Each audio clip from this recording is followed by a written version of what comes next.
Israeli wamekasirika, wameonyesha hasira sana baada ya kuwa Marekani ameanza kuondoa ndege zake za kijeshi kuzirudisha nyumbani.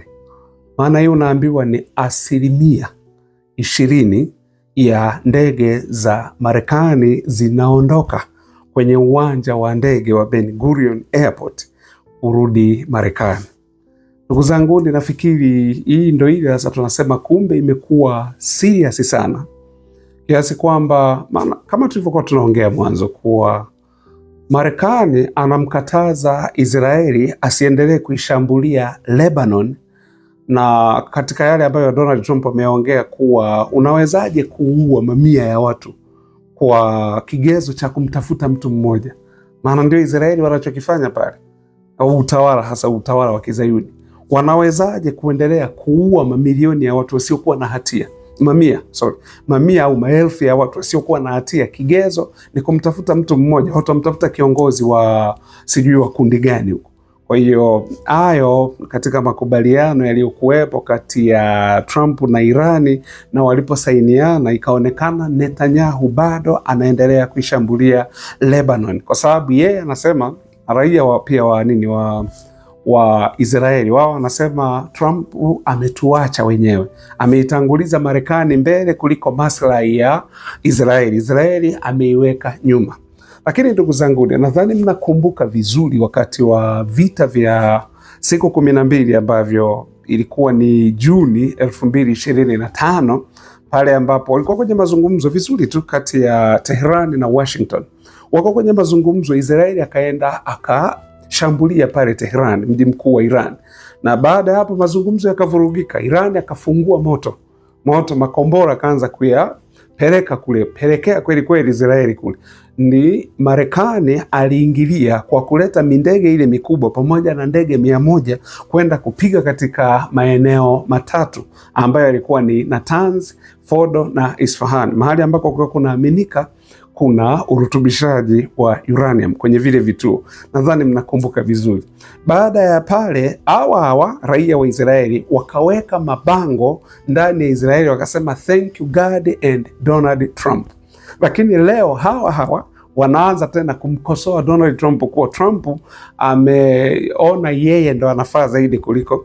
Lakini mnakumbuka hapa mimi niliongea nikasema kuwa Trump akitaka Israeli iache kupigana na Irani, aache kuisaidia, aache kuipa fedha, aache kuipa silaha. Kwa hiyo sasa ili naona Trump maana Trump sasa amesoma upepo wa nyumbani kule Marekani. Marekani hapajakaa sawa, umeona, na yeye pia chama chake kinaweza kupoteza kutokana na hivi vita, kwa sababu wengi walimpinga kwenye hivi vita, akiwemo na makamu wa rais, ambaye makamu wa rais sasa juzi hapa ndo ameleta ya kuleta, baada ya kuongea kuwa mawaziri wa Israeli, maana wapo mawaziri wa Israeli wakina Itamar Ben Gvir, yupo huyo Netanyahu mwenyewe, yupo Israel Katz waziri wa ulinzi, wakiwa wanashutumu kauli za JD Vance. Kwanza kabla ya JD Vance walikuwa wanashutumu hii makubaliano yaliyopo kati ya Marekani na Irani, wakidai kuwa hayana maslahi kwa taifa la Israeli. Kwa JD Vance akaja kuwaambia wangetakiwa kumshukuru sana Donald Trump kwa sababu tunataka mwisho wa siku vita hivi viishe.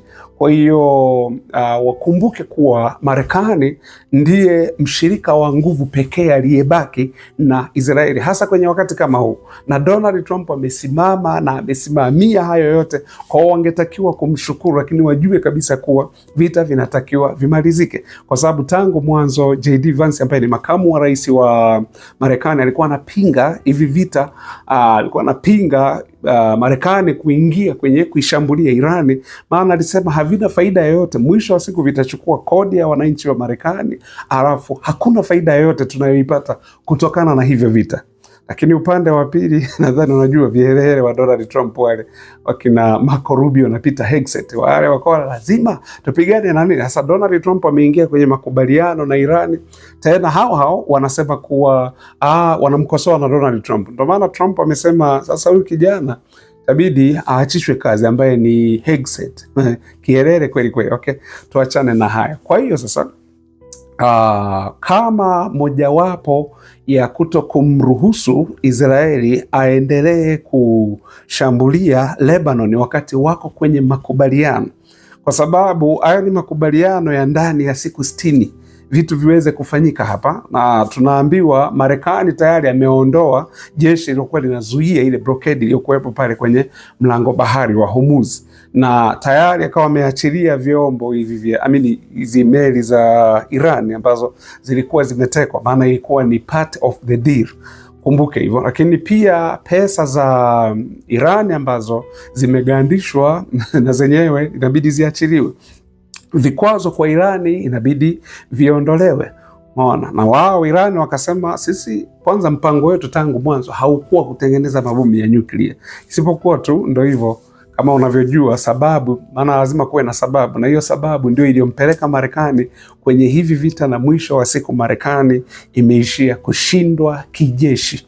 Na ndio maana imebidi, kwa sababu malengo hayajatimia, ndio maana imebidi sasa wakae, warudi mezani, waanze kuongea. Kwa hiyo kutoka kwenye uwanja wa Ben Gurion Airport huko Tel Aviv tunaambiwa ndege 72, ndege kubwa. Kuna ndege zile ambazo ni mid air refueling tankers ambazo ni Stratotanker KC 135 pamoja na ndege za mizigo C-130 Hercules. Ndege 72 zinaanza kuondoka Ben Gurion Airport na kurejea nyumbani. Umeona, kurejea Marekani, kwa maana kuwa zile hazitakiwi kuwepo. Sasa Israeli wamekasirika hicho kitendo, kwa sababu hizi ni ndege za kimkakati ndugu zangu. Ukumbuke hii mid air refueling tanker ambazo ni KC 135, alafu kuna KC 46 Pegasus, ambazo ndege hizi ni ndege ambazo zinafanya mission ya mashambulizi ya anga uweze kuextend, kwa sababu kama hii KC 135 Stratotanker yenyewe ni ndege inayoongeza mafuta ndege za kivita angani. Umeona, hata by the way unakumbuka wakati ambapo Marekani na Israeli wanaishambulia Teherani tarehe 28 mwezi wa pili 2026, ambapo sasa tuna miezi kama 4 tangu vita vianze. Wakati wanaishambulia ni mandege makubwa zile B2 Spirit bomber zilitoka moja kwa moja kutokea Whiteman Air Base iliyoko kule nchini Marekani, Missouri kule Marekani, zikasafiri moja kwa moja umbali wa masaa kama 18 hivi, na juu zikiwa na hizo KC 135 zikiwa zinajaza mafuta hayo mandege makubwa kuelekea moja kwa moja mpaka upande wa Teherani na kuanza kupiga pale. Kwa hizi sasa ndege zimeondolewa pale. Alafu kuna ndege za mizigo, ambazo ndege hizi za mizigo nimekuambia ni C-130 Hercules, ambazo zina uwezo wa kubeba silaha, zina uwezo wa kubeba magari ya kijeshi, zikabeba wanajeshi wenyewe. Haya mandege makubwa na yenyewe yanaanza kuondolewa. Kwa hiyo tunaambiwa ni ndege 72. Ndege 72 ambazo zinafanya 20% ya ndege za Marekani ziondoke pale kuelekea huko. Ndio maana nikakuambia kwenye makala moja kuwa Marekani wamesema sasa Israeli sasa hivi awamu hii akimchokoza Irani atapambana na hali yake. Wao hawako tena huko, kwa sababu huyu ndiye mvurugaji wa mazungumzo. Sijajua kwa nini Donald Trump aliingizwa kwenye huu mtego ambao wengi waliuona. Mnakumbuka hapa tulichambua sana. Mnakumbuka mpaka tukakuambia mpaka maafisa wa jeshi ndani ya jeshi la Marekani wamemuonya Donald Trump kuhusiana na huu mgogoro kuwa Iran haiwezekaniki. Lakini Trump akaweka tushingo ngumu, hivyo lazima tutaenda tupige, lakini matokeo yake ndo hayo. Kijeshi Marekani imefeli.